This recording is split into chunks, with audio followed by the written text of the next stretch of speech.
बहुत स्वागत है शिवम जी आपका। बहुत बहुत आभार निहारिका जी। शिवम जी, आप बताएं कि आज के जो युवा हैं बहुत जल्दी डिप्रेशन के शिकार हो जा रहे हैं और बहुत जल्दी चिड़चिड़े हो जाते हैं। किसी बात को बतंगड़ बना लेना, तुरंत गुस्सा हो जाना, अग्रेसिव हो जाना, और इन्हीं चीज़ों से इनकी बीमारियां बढ़ते जा रही हैं। अभी रिसेंट का केस हम देख लें, जिसे सुशांत सिंह राजपूत हो गए।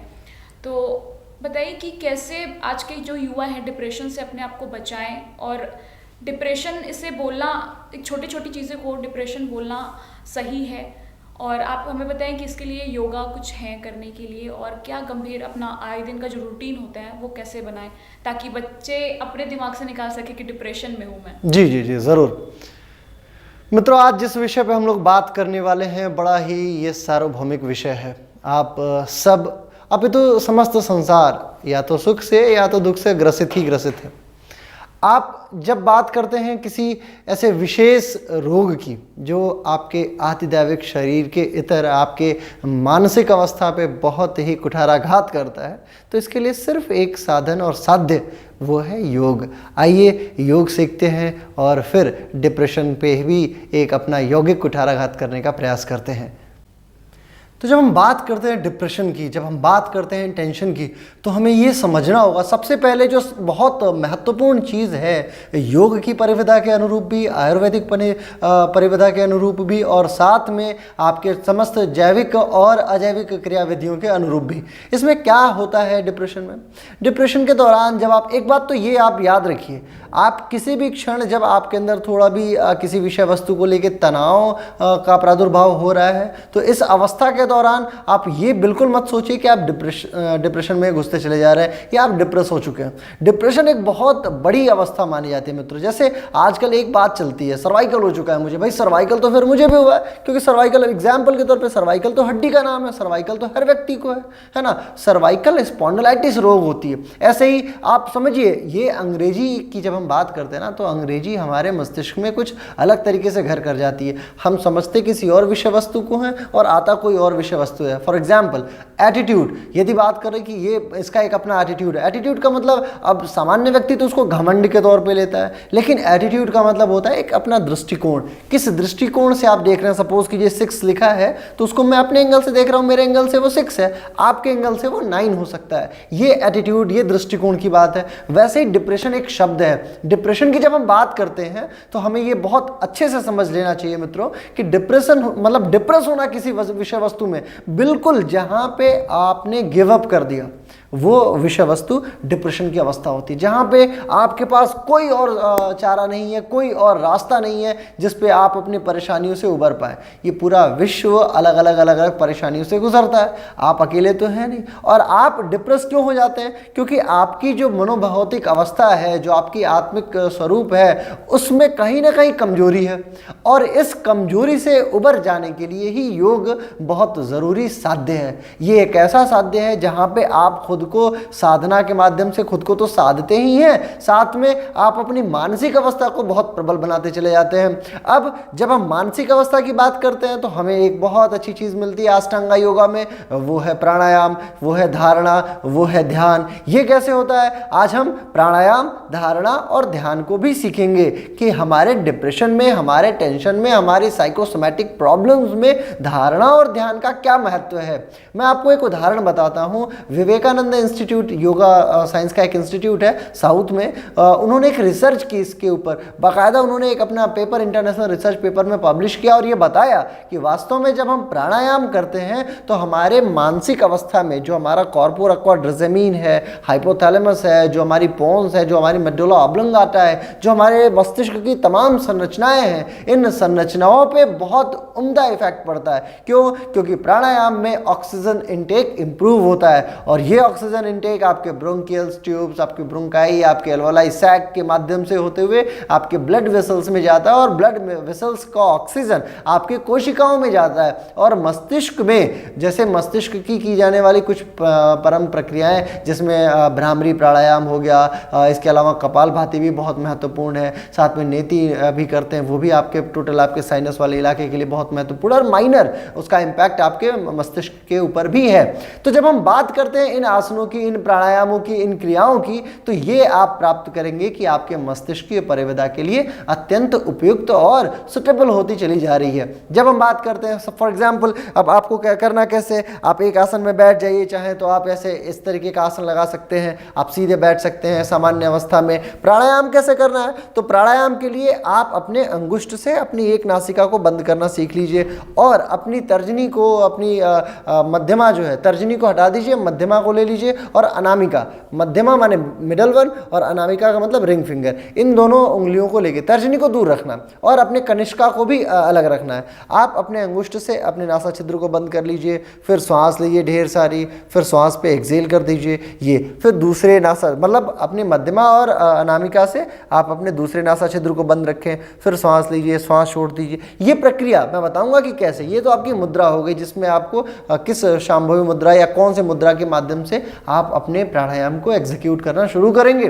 फिर जब हम प्राणायाम की बात करते हैं तो कौन सा प्राणायाम हमें करना चाहिए, तो सबसे महत्वपूर्ण जो प्राणायाम है वो है आपका चंद्रभेदी। चंद्रभेदी क्या है, चंद्रभेदी इसका नाम क्यों पड़ा, देखिए हकारा कथित सूर्यश्च ठकार चंद्र उच्चते, सूर्य चंद्र मसूर योगा हठ योग निगद्यते, अर्थात हकार और ठकार जो सूर्य स्वर है और चंद्र स्वर है, इन्हीं दोनों के मिलने से इड़ा और पिंगला के मिलने से सुषुम्ना में प्राण का प्रवाह होता है। और जब प्राण का प्रवाह बीच में मध्यगामी होता है तो ही हमारे शरीर का ऊर्जा स्तर, हमारे शरीर का आदिदैविक ऊर्जा स्तर बहुत उत्कृष्ट होता चला जाता है। अर्थात आपके मानसिक अवस्था में इतनी ऊर्जा आ जाती है कि आपको टेंशन हो ही नहीं सकती, आप हर क्षण प्रसन्न होते चले जाएंगे। लेकिन इन सब के लिए एक बहुत ज़रूरी चीज़ है, वो ये है कि आप अपने पास, अपने चारों तरफ के वातावरण में, अपने चारों तरफ के लोगों के संसर्ग में, जिनके साथ भी आप संपर्क में रहिए, वो सकारात्मक हो, क्योंकि सकारात्मकता बहुत महत्वपूर्ण रोल प्ले करती है। सकारात्मकता ही वो विषय वस्तु है जिस विषय वस्तु के माध्यम से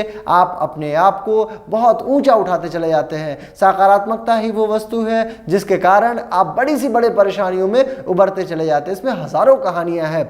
अब जब हम प्राणायाम की बात करते हैं तो सीधे बैठ जाइए, अपनी प्रकृति के अनुसार मुद्रा लगा लीजिए, जिसमें जल हो, पृथ्वी हो, आकाश हो, वायु हो, अग्नि हो, जो भी मुद्रा लगे वो मुद्रा लगा लीजिए। सामान्यतः आप ज्ञान मुद्रा में ही बैठिए, ऐसे मुद्रा लगा ले। मुद्रा का भी एक पूरा विज्ञान है, अगले लोकमंच के एपिसोड में हम मुद्रा विज्ञान पे भी बात करेंगे। फिलहाल आपको क्या करना है, अंगुष्ठ से अपने ऊपरी मतलब अपने तर्जनी को ऊपरी हिस्से, दोनों अंगुष्ठ और तर्जनी के ऊपरी हिस्से को मिला लीजिए। फिर आप आराम से अपने नासा छिद्र को बंद कीजिए। राइट नॉस्ट्रिल यानी अपने दाएं नासा छिद्र को आपको बंद कर लेना है अंगुष्ठ के सहारे, और फिर बाएं से श्वास लेना है। खूब सारी श्वास लीजिए, जितना आप ले सकते हो। फॉर एग्जांपल अंदर खूब सारी श्वास आपने भर लिया और फिर लगभग 1 या 2 सेकेंड उसको होल्ड कीजिए, फिर धीरे धीरे एक्सेल कर दीजिए। फॉर एग्जांपल ये प्रक्रिया जब आप करेंगे तो धीरे धीरे आपके चंद्र स्वर में, आपके पिंगला स्वर में प्राण का प्रवाह होना शुरू हो जाएगा और जो रक्त का प्रवाह है उसमें ऑक्सीजन बढ़ती चली जाएगी और साथ में आप पाएंगे कि आप टेंशन और डिप्रेशन से दूर होते चले जा रहे हैं। ये एक बहुत उम्दा विषय वस्तु है। फिर आप चाहें तो इसमें होल्डिंग भी कर सकते हैं, नाड़ी शुद्धि के तौर पर कर सकते हैं। फॉर एग्जाम्पल आपको श्वास लेना है, अंदर रोक के रखिए लगभग 5 सेकेंड, 10 सेकेंड, 15 सेकेंड, जितना आप रोकते हो, और जितना रोकिए फिर उसके डबल छोड़ने की कोशिश कीजिए। ज़्यादा से ज़्यादा एक्सेल करना है और ज़्यादा से ज़्यादा इनहेल करना है। इसका तीसरा वेरिएशन क्या हो सकता है, आपने अपने बाएं नासा स्वर से श्वास ली और फिर उसको दाएं से छोड़ दिया, फिर आपने बाएं से श्वास ली, फिर आपने दाएं से छोड़ दिया। ये इसके चंद्रभेदी के आसपास के वेरिएशंस है, नाड़ी शुद्धि के नाम से भी जाना जाता है। और अलग अलग प्राणायाम अलग अलग प्रक्रियाओं को जन्म देते हैं। आपको ये समझना होगा। अच्छा, एक बात आप और ध्यान रखिए कि आपको इसमें सूर्यभेदी से संबंधित चीज़ें नहीं करनी है। यदि आप टेंशन और डिप्रेशन से हैं, ये एक बहुत बड़ा प्रिकॉशन है। क्यों? क्योंकि सूर्य स्वर क्या करता है, आपके शरीर में रक्त के प्रवाह को इम्प्रूव कर देता है, बढ़ा देता है, और चंद्र स्वर उसको न्यूट्रलाइज करने की कोशिश करता है। इसलिए कभी भी जब आप टेंशन, डिप्रेशन, इंसोम्निया से ग्रसित हो, यानी अनिद्रा, अवसाद और ऐसे तमाम जो आदि भौतिक, आदि शारीरिक, आदि मानसिक बीमारियां हों, ऐसी बीमारियों से यदि आप ग्रसित हैं तो सूर्यभेदी को थोड़ा अवॉइड कीजिए। ऐसा नहीं है कि सारी बीमारियों में अवॉइड करना, लेकिन फॉर प्रिकॉशंस आप इसको अपने लाइफ में ऐड ऑन कर सकते हैं। आपको चंद्रभेदी से संबंधित ही करना है। फिर बात करते हैं चौथे प्राणायाम के विषय में। चौथा प्राणायाम बहुत महत्वपूर्ण है। इसे कैसे करना है? आपको अपने अंगुष्ठ से अपने कानों को बंद कर लेना है, ऐसे बंद कर लीजिए। फिर अपने दोनों, अपनी बीच की जो उंगलियां हैं जिसमें अनामिका और मध्यमा, इससे आप अपने आंखों पे उंगलियों को रख लीजिए। इन दो उंगलियों को जो है ये हमारी हैं, इन उंगलियों को आप यहाँ पे रखें और फिर नॉर्मल अपनी कनिष्का को पीछे छोड़ दीजिए। गहरी सांस लीजिए, ओम बोलिए, ओम।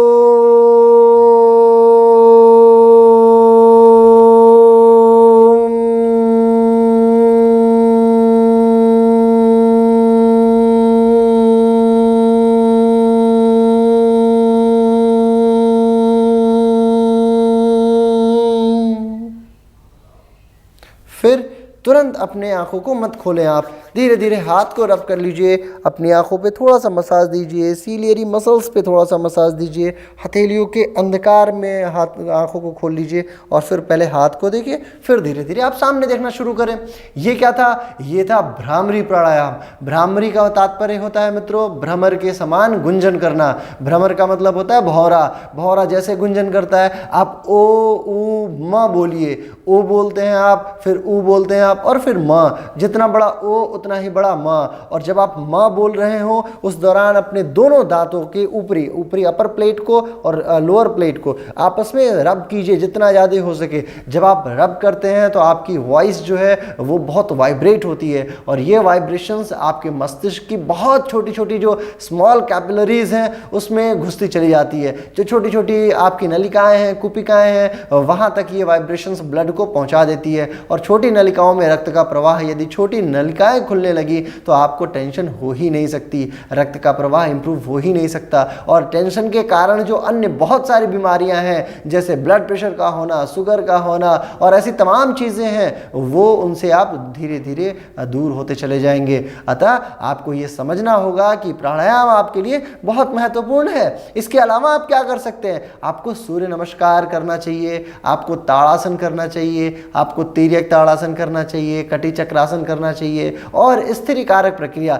जितना हो सके मेडिटेशन में बैठने की कोशिश कीजिए। मेडिटेशन कैसे होता है? मेडिटेशन के लिए 5 अवस्थाएं हैं। आप चाहें तो सुखासन में बैठ जाइए, पैर को आराम से मोड़ के। आप चाहें तो सिद्धासन में बैठ जाइए, एक पैर को अंदर फंसा के अर्ध सिद्धासन में। आप चाहें तो अर्ध पद्मासन में बैठ जाइए, एक पैर ऊपर उठा के। आप चाहें तो पूर्ण पद्मासन में बैठ जाइए, आप दोनों पैर ऊपर उठा के और कमर गर्दन बिल्कुल सीधी रख के आंखों को बंद रखें। आप बिल्कुल स्थिरतापूर्वक बैठे रहिए, 2 मिनट 3 मिनट आंखें बंद रखिए और फिर मेडिटेशन कीजिए। अगले एपिसोड में हम मेडिटेशन करना सिखाएंगे कि मेडिटेशन कैसे होता है और उसके क्या क्या लाभ हैं। हालांकि मेडिटेशन का ना केवल आपके मन पे अपितु आपके शरीर पे भी बहुत उम्दा इफेक्ट देखने को मिलेगा। तो मेडिटेशन के लिए आप अगला एपिसोड ज़रूर देखिएगा। और जब हम और आसनों की बात करते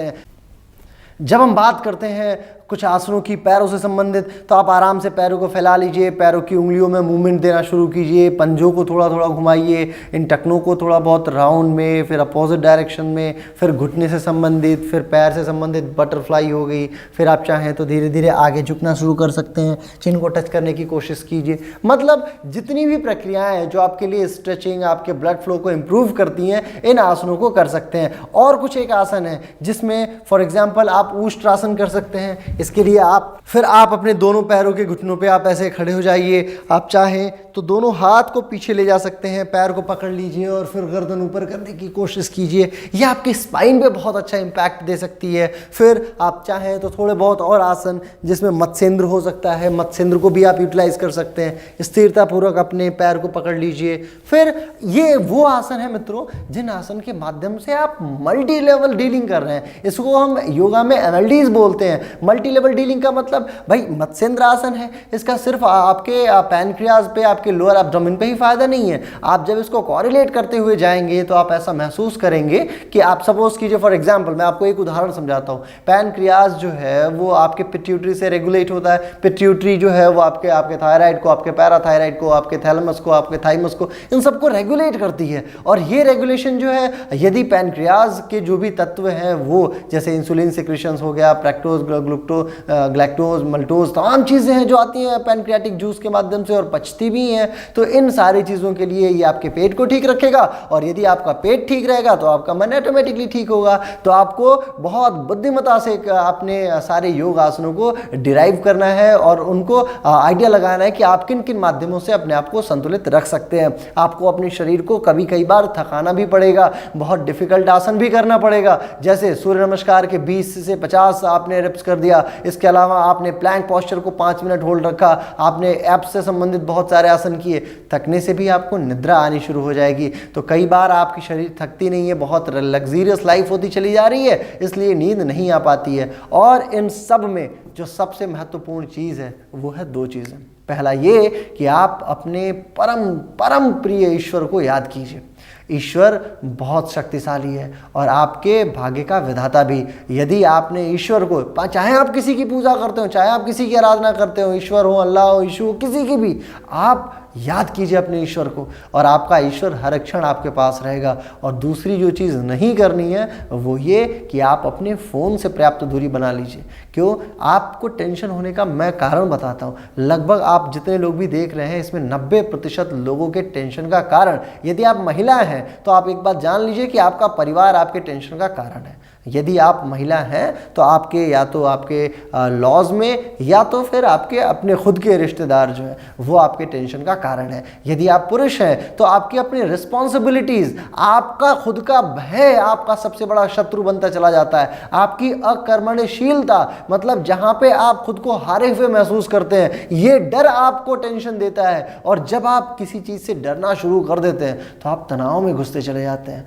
आप ऐसी चीज़ों के लिए साइकेट्रिक कॉल ज़रूर लें और यदि संभव हो तो किसी व्यक्ति को दोस्त बनाएं जिसका विवेचन बहुत ब्रॉड हो, बहुत उम्दा हो। संभव हो तो योग अध्यापक से मित्रता निभाएं और उनके साथ में अपनी एक एक बात शेयर कीजिए, वो आपको बहुत हद तक राय देंगे। बाकी बहुत सारी चीज़ें हैं जो आप हमें हमारे मेल आईडी के माध्यम से भी हमसे पूछ सकते हैं। आसनों में मैंने आपको बताया सूर्य नमस्कार से संबंधित चीज़ें, पेट से संबंधित चीज़ें और स्ट्रेचिंग से संबंधित चीज़ें। प्राणायाम में मैंने आपको चंद्रभेदी के जितने भी वेरिएशंस है, नाड़ी शुद्धि के वेरिएशंस है, मैंने आपको वो बताया। और साथ में जो सर्वाधिक महत्वपूर्ण है वो है भ्रामरी। ये ज़रूर कीजिए। जब आप इन क्रियाओं को करते हैं तो आप खुद ब खुद टेंशन, डिप्रेशन, अवसाद, इंसोम्निया जैसी तमाम साइकोसोमेटिक प्रॉब्लम से धीरे धीरे धीरे धीरे दूर होते चले जाते हैं। और फिर आप पाएंगे कि आप बहुत संतुलित समाज का निर्माण कर रहे हैं और आप हमारे इस एपिसोड से खुद को लाभान्वित कर पा रहे हैं। बहुत बहुत आभार आज के इस कार्यक्रम के लिए। अगले कार्यक्रम में हम सीखेंगे कि किस प्रकार से मेडिटेशन करना है और किस प्रकार से आपको मुद्राओं का प्रयोग करना है। बाकी इन सारे प्रोग्राम के लिए आप लोकमंच देखते रहिए। बहुत बहुत आभार। नमस्कार। तो आप सबने जाना कि कैसे डिप्रेशन से निजात पाया जा सकता है। कम सोचिए, ज़्यादा मेहनत करिए, स्वस्थ रहिए, तंदुरुस्त रहिए और देखते रहिए।